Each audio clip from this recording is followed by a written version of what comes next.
This story is titled Kicked Out as a Teen for False Rumors Spread by My Stepsister. Years later, they see my success and demand money. Hey guys, I'm Liam. I'm 20 now, but this story starts when I was just a kid, about 10 years old. Back then, life was simple. It was just me and my dad. He was my best friend, my hero, the kind of guy who always had my back no matter what. We'd spend weekends playing video games, working on little projects like building a model car, or binging sci-fi movies while eating way too much popcorn. My dad was my everything. And then, one day, he was gone. Just like that. It happened so fast. One morning, he was fine. By afternoon, he'd had a heart attack. And by evening, I was sitting in a hospital waiting room trying to understand how my world had just fallen apart. No warnings, no goodbyes, just gone. Losing him didn't just hurt. It completely wrecked me. He wasn't just my dad. He was the only person who really understood me. I kept thinking, at least I still have my mom, right? We'll get through this together. Within a few months of my dad passing, my mom was suddenly moving on. Her words, not mine. She started seeing this guy named Steve. He wasn't just bad news. He was the whole bad news network. Steve was loud, obnoxious, and always had to be the center of attention. And as if that wasn't enough, he came with a daughter, Sophie. Sophie was a year older than me, and let me tell you, she was a nightmare from day one. She had this way of acting like she owned the world. And me. Steve treated her like some kind of princess. And my mom? She just went along with it. Before I knew it, Steve and Sophie moved in. I didn't even get a heads up. One day I came home from school, and they were just there. And then things started disappearing. My stuff, my space, my life. First, it was my room. Sophie decided she wanted the bigger, nicer room, aka mine, and instead of telling her no, my mom and Steve went along with it. My posters? Gone. My books and Lego sets? Shoved in the garage. My bed? Replaced with this ugly, frilly nightmare Sophie picked out. I got moved into the tiny guest room like I didn't even matter. It didn't stop there. Every little thing I had, Sophie wanted. My bike? Gone. My gaming console? Stolen. If I tried to say no, Steve would go on about how Sophie deserves it more because she's older or more responsible. Yeah, sure, Steve. Responsible kids totally need 2 bikes and my limited edition games. But it wasn't just about the stuff. Steve made it his mission to make my life hell. He criticized everything I did, from how I loaded the dishwasher to how I did my homework. If I forgot to take the trash out one time, he'd act like I'd burned the house down. And the worst part? He constantly compared me to Sophie. Sophie's so much smarter. Sophie's so much more respectful. Sophie would never make a mess like this. It was like living in a bad sitcom where I was the punchline for every joke. And my mom? She didn't stand up for me, not even once. She'd either agree with Steve or stay completely silent, which honestly felt worse. It was like she just stopped caring. I kept telling myself things would get better, that maybe this was just an adjustment period. But as the months dragged on, it became painfully clear. This wasn't temporary. This was my new reality. By the time I turned 12, I'd learned how to survive, or at least how to stay under the radar. But Sophie thrived in her role as the golden child. Steve worshipped her, and my mom bent over backward to make her happy. Meanwhile, I was invisible, unless someone needed someone to blame. And trust me, Sophie was great at that. At first, it was small stuff. She'd spill a drink and blame me. She'd lose her homework, and somehow that was my fault too. My mom and Steve always believed her. I'd get grounded or yelled at for stuff I didn't even do. But Sophie didn't stop there. She got creative. The worst thing she ever pulled. I just aced this huge math test. A big deal because I sucked at math. My teacher even made a point to compliment me in front of the class. For the first time in forever, I felt proud of myself. But of course, Sophie couldn't let me have that. I was walking home from school that day when Sophie intercepted me. She had that fake sweet smile she always used when she was about to screw me over. "Hey, Liam," she said. "Can I borrow your backpack? Mine's broken." Now, I didn't trust her, obviously. But if I said no, Steve would find some way to twist it into me being selfish. So I handed over my bag, and Sophie skipped off like she just won a prize. The next morning, everything went to hell. I got called into the principal's office out of nowhere. I'd never been in trouble at school, so I had no idea what was going on. When I walked in, there was Sophie, crying her crocodile tears.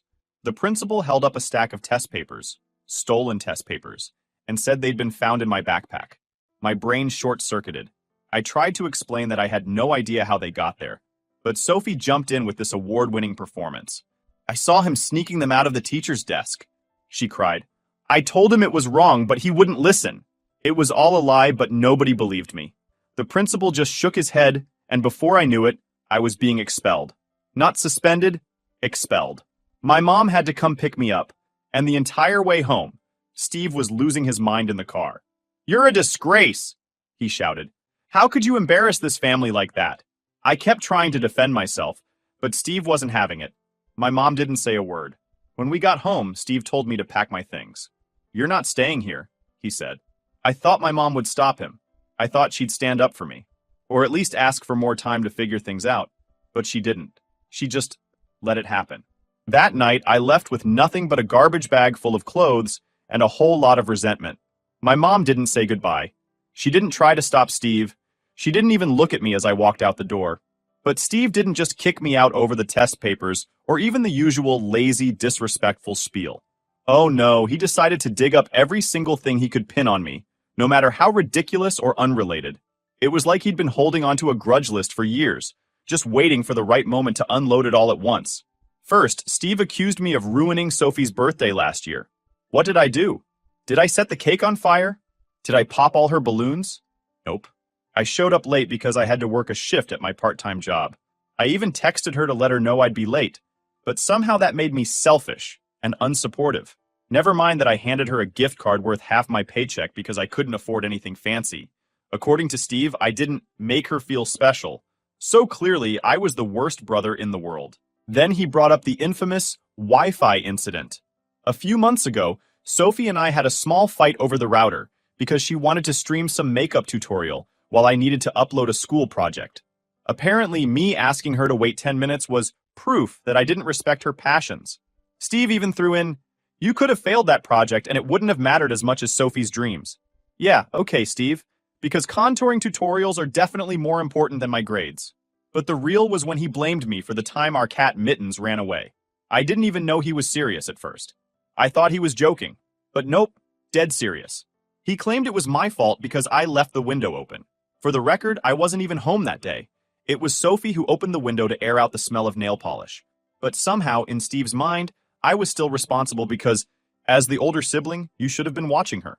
The cat came back 2 days later, by the way, but Steve conveniently left that part out of his rant. Then, there was the time I got sick and stayed home from a family dinner. Apparently, me having the flu was ruining family bonding. Steve went on this tirade about how I didn't value traditions and always had an excuse to avoid the family. I was literally lying in bed with a fever of 102. But sure, Steve, I totally faked being sick to get out of eating overcooked turkey. And just when I thought it couldn't get worse, Steve hit me with the Christmas tree story. A couple of years ago, I accidentally knocked over the Christmas tree while reaching for an ornament. It was a total accident. I even helped clean it up right after, but Steve never let it go. He actually brought it up as if it was some major betrayal of trust. "You've been careless for years, Liam. Remember when you ruined Christmas?" Ruined Christmas. Because of a tree. I was 15. What was I supposed to do? Defy gravity? The most insane accusation, though? Steve said I was the reason their car got a flat tire last month. I wasn't even in the car when it happened. Sophie borrowed it to go to some party, but Steve insisted I must have done something to it, because I'd been the last one to take out the trash near the driveway. He genuinely thought I sabotaged the car out of spite.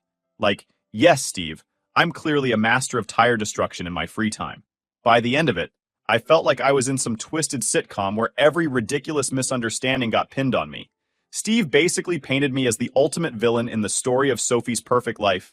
Meanwhile, Sophie just stood there with her fake tears and innocent, "I'm so hurt" act. She even added, "I don't know why Liam hates me so much." Like she wasn't the mastermind behind all of this. Steve's final words as I walked out the door, "Maybe being out on your own will teach you some responsibility." Yeah, Steve, because getting framed for stealing test papers, ruining birthdays, and scaring off cats clearly screams irresponsible. So here I am, sitting on my grandpa's couch with a garbage bag full of clothes, wondering how I became the family scapegoat for every weird, random thing that's ever happened. If you're wondering whether I've heard from them since I left, not a single text, call, or apology. But knowing Steve, he's probably still blaming me for stuff, like global warming or the traffic on his way to work. Living with my grandpa felt like stepping into a completely different world. For the first time in years, I didn't feel like I was walking on eggshells. He didn't yell, didn't criticize me for every little mistake, and most importantly, he didn't treat me like a burden. He gave me a safe place to just exist and figure out what the hell I wanted to do with my life. At first, I didn't know what to do with myself. I was angry all the time. At Steve, at Sophie, at my mom, and honestly, at the universe for taking my dad away. My grandpa must have noticed, but he didn't push me to talk about it. Instead, he handed me an old laptop one day and said, "Here, see if you can get this thing working again. It's been sitting in my closet forever." I didn't think much of it at first, but I sat down and started tinkering. It was slow going, but something about fixing that dusty old laptop felt satisfying. It gave me a sense of control I hadn't felt in years. When I finally got it running, I showed it to my grandpa, expecting him to just say, "Good job." Instead, he said, "You've got a knack for this. Maybe you could turn it into something more." That planted a seed in my brain. Around the same time, I started playing around with design software. My dad had introduced me to it when I was a kid. He was a mechanical engineer and used to show me how he created blueprints for projects. I downloaded a free trial of a 3D design program and started teaching myself the basics. Before long, I was hooked. By the time I hit high school, I had a solid routine. I'd go to school during the day, come home, and spend my evenings teaching myself how to code and design. I wasn't some prodigy or anything, but I liked the challenge. Plus, it felt good to build something for myself, something no one could take away. Meanwhile, my mom, Steve, and Sophie stayed in the background of my life like a bad memory I couldn't quite shake. My mom texted me a couple of times in the first few months after I moved in with my grandpa, but it was always surface-level stuff like, "Hope you're doing okay," or "Let me know if you need anything." She never apologized or even acknowledged what had happened. Steve? Radio silence, which was fine by me. Sophie, though, couldn't resist stirring the pot. She'd send me these smug texts every so often, bragging about her perfect life. "Dad just got me a new car." Or, "Mom and I are in Hawaii. You should come visit." Oh wait, never mind. It pissed me off, sure, but I refused to give her the satisfaction of responding. Instead, I threw myself into my work. By the time I turned 16, I was doing small freelance gigs, designing logos, fixing laptops, and even building websites for local businesses. It wasn't much, but it felt amazing to earn my own money. My grandpa was my biggest cheerleader, always telling his friends about what I was working on and drumming up business for me. One day, he handed me a stack of bills, cash from the neighbors he'd convinced to hire me to update their computer systems. "You've got a talent, kid," he said. "Don't let anyone tell you otherwise." Hearing that meant everything. After years of being told I wasn't good enough, it felt like someone finally believed in me. But no matter how well things were going, I couldn't stop thinking about my mom. I kept replaying the moment she stood there, silent, while Steve threw me out. Part of me wanted to call her, to yell at her, and demand answers. But the other part of me, the bigger part, just wanted to forget she existed. The thing is, forgetting isn't as easy as people make it sound. Every time I saw someone post a picture with their mom on social media, I felt this weird mix of anger and sadness. I hated her for what she did, but I also missed her. Or maybe I missed the version of her I thought existed before Steve and Sophie came into the picture. When I was 17, my mom showed up unannounced at my grandpa's house. I was in the middle of working on a freelance project, a logo design for a local coffee shop, when I heard the knock on the door. My grandpa answered it, and the next thing I knew, she was standing in the living room. She looked different, tired. Her hair was messy, her clothes were wrinkled, and she had this defeated look in her eyes that I'd never seen before. "Liam," she said softly, like she was trying not to spook me. "I wanted to see you." I stared at her, not sure what to say. She hesitated for a moment, then added, "Things haven't been easy lately. Steve, he lost his job, and Sophie's struggling with school. We're barely holding things together." Translation: "We're broke, and we need help." I waited for her to get to the point, and sure enough, she did. "I know you've been doing well with your design work. Maybe you could help us out? Just until we get back on our feet." I laughed. I couldn't help it. It was just so absurd. "You mean you want me to bail you out after everything you did?" I asked, crossing my arms. Her face crumpled. "Liam, I know I made mistakes." "Mistakes?" I interrupted. "You let Steve treat me like garbage. You let Sophie ruin my life. And then you kicked me out. That's not a mistake, Mom. That's a choice." She didn't try to deny it. Instead, she started crying, which only made me angrier. "I'm sorry," she said between sobs. "I should have done more to protect you." "Yeah, you should have," I snapped. "But you didn't. And now you want me to help you? Help Sophie?" You've got to be kidding me. She didn't have an answer for that. I stood there for a moment, staring at the woman who was supposed to be my mom, and realized something. I didn't feel sorry for her.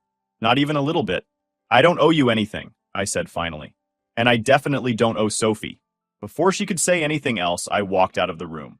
My grandpa must have overheard the whole thing, because when I sat down at the kitchen table, he gave me a nod of approval. You did the right thing, kid, he said. For the first time in years, I felt free. That conversation with my mom was a turning point for me. I stopped hoping she'd change or that she'd suddenly realize what she'd done. Instead, I focused all my energy on building the life I wanted, a life where I didn't need her, or Steve, or anyone else who tried to tear me down. By the time I graduated high school, my freelance business was taking off. I wasn't making a ton of money, but it was enough to start thinking about the future. I enrolled in online classes for graphic design and programming, figuring I'd combine the two into a career. And every step of the way, I kept this one thought in the back of my mind. I'm going to prove them wrong. By the time I was 18, my freelance work had grown from side gigs into a full-on career. I was building websites, designing logos, and even coding small apps for local businesses. It wasn't glamorous, but it paid the bills and gave me the independence I'd been craving. I'd saved up enough to move out of my grandpa's house and into a tiny apartment, which, by the way, was basically a closet with a kitchen. Still, it was mine, and that was all that mattered. Meanwhile, my family, they were spiraling. Sophie's picture-perfect life started cracking first. She got into this fancy private college, because of course she did, but she didn't last long. Turns out, when you build your whole life on lies, it eventually catches up to you. Sophie had lied on her application, faked recommendation letters, and somehow managed to plagiarize her way through most of high school. When the college found out, they kicked her out without a second thought. Steve wasn't doing much better. His business ventures had always been sketchy, but now they were falling apart completely. He owed money to everyone, creditors, former clients, the government. I didn't know the details, but rumors were swirling that he'd been caught embezzling funds from one of his projects. And my mom? She was stuck in the middle of the mess, clinging to the sinking ship that was her marriage. I wasn't paying close attention to any of this. I'd unfollowed Sophie on social media ages ago, and my mom's occasional texts were easy to ignore. But one day my grandpa called me. "Did you hear about your mom?" he asked. "No," I said cautiously. "She lost the house. Bank took it." I didn't say anything. I wanted to feel something. Anger, sadness, satisfaction. But I felt nothing. "They're staying with friends for now," he added. "Steve's in some legal trouble." "Shocker," I muttered. My grandpa sighed. "Just thought you should know." I thanked him and hung up, then went back to work on a project I was coding for a client. But the conversation stuck with me. It wasn't like I wanted them to fail or anything. Okay, maybe I did a little. But hearing that they'd hit rock bottom didn't bring me the satisfaction I thought it would. Still, I couldn't help but think, they brought this on themselves. A few weeks later, I got a text from my mom. "Mom. Hi, Liam. Can we talk?" I stared at my phone for a solid 5 minutes before replying. Me. "What do you want?" She didn't answer right away, but when she finally did, it was exactly what I expected.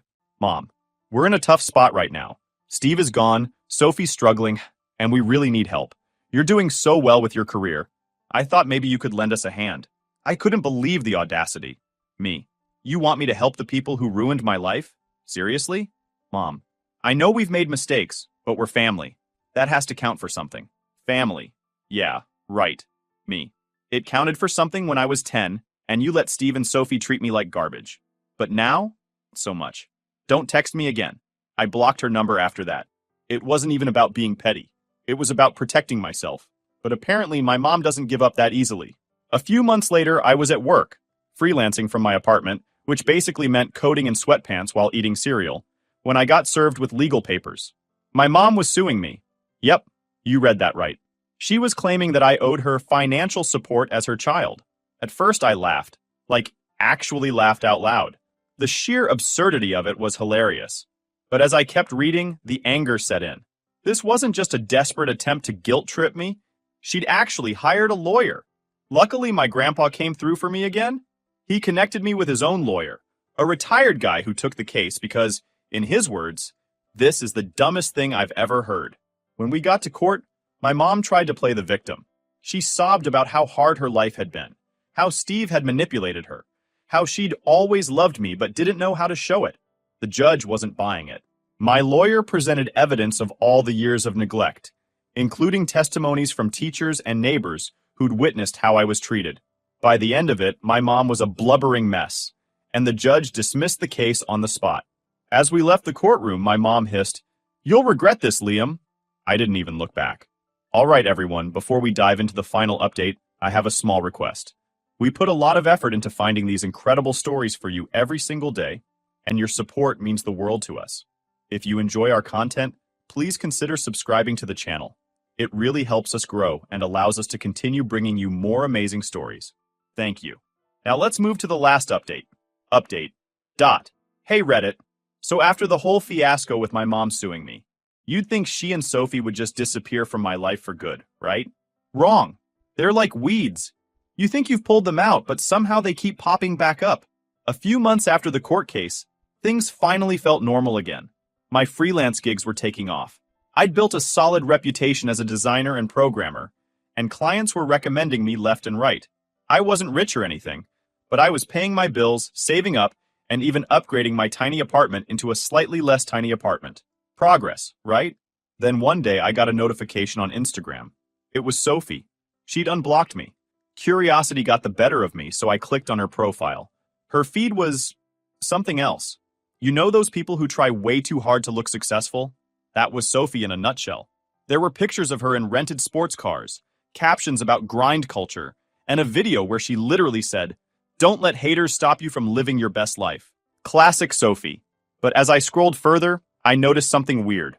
She'd posted pictures of artwork, really bad artwork, that she claimed was hers. What caught my attention was the captions. "These pieces are available for commission. DM me for rates." At first I thought, whatever, let her embarrass herself.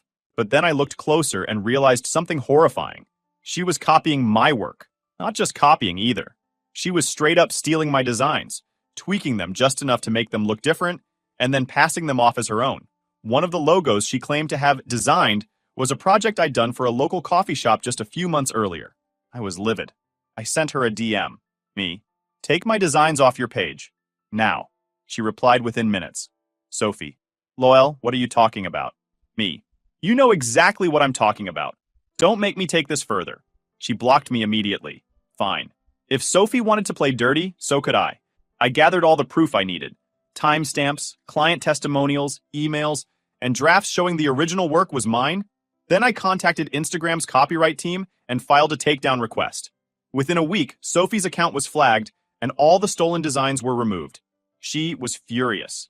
I knew because not long after, she had her boyfriend, some wannabe influencer named Bryce, slide into my DMs. "Bryce, hey bro, I think you and Sophie just had a misunderstanding. No need to get legal about it." I left him on red, but then things escalated. One night, I came home to find a couple of cops waiting outside my apartment. Someone had anonymously reported me for selling counterfeit designs. The evidence they had? Poorly photoshopped versions of my own work, claiming it belonged to other artists. Thankfully, I'm not an idiot. I'd kept detailed records of every project I'd ever done, including timestamps and client contracts. It didn't take long to clear my name. Still, I wasn't about to let this slide. I hired a private investigator to dig into the fake report, and surprise, surprise, it was Bryce who filed it. He and Sophie had teamed up, thinking they could scare me into backing down. I pressed charges for defamation and filing a false report. Bryce panicked and threw Sophie under the bus, claiming it was all her idea. The texts between them told a different story, though. Long story short, they both got slapped with fines, and Sophie's reputation in our small community took a major hit. I thought that would be the end of it. But then, a few months later, my studio got broken into. I'd finally saved up enough to rent a small office space to work out of. It wasn't anything fancy, but it was my sanctuary, a place where I could focus on coding, designing, and growing my business. So when I walked in one morning and saw the place trashed, I was devastated. Several of my original designs, including works in progress, were gone. At first, I thought it was a random burglary, but then I checked the security footage. It was Sophie. She'd actually broken into my studio, wearing a hoodie and sunglasses like she was some kind of low-budget criminal mastermind. I filed a police report immediately. The cops showed up at her door, and she tried to play dumb, but the evidence was overwhelming. Not only was she caught on camera, but she'd also posted pictures of the stolen designs on her Instagram, claiming they were part of her new collection. The stolen pieces were returned, but most of them were damaged beyond repair. At this point, I was done. Done with Sophie, done with my mom, done with the whole mess. I tightened security at my studio, installed an alarm system, and started focusing solely on my work. Sophie and my mom have gone radio silent since the break-in. Steve is still in prison, and Bryce dumped Sophie after their legal drama. As for me, I'm thriving. My freelance business has turned into a full-time career, and I've recently started working with bigger clients, companies I used to dream of designing for. I've even started developing my own software projects, combining my love of design and coding into something I'm really proud of. The best part? I did it all on my own. To anyone out there dealing with toxic family members, let me just say this. You don't owe them anything. Blood doesn't give them the right to ruin your life. Build your own path and don't look back.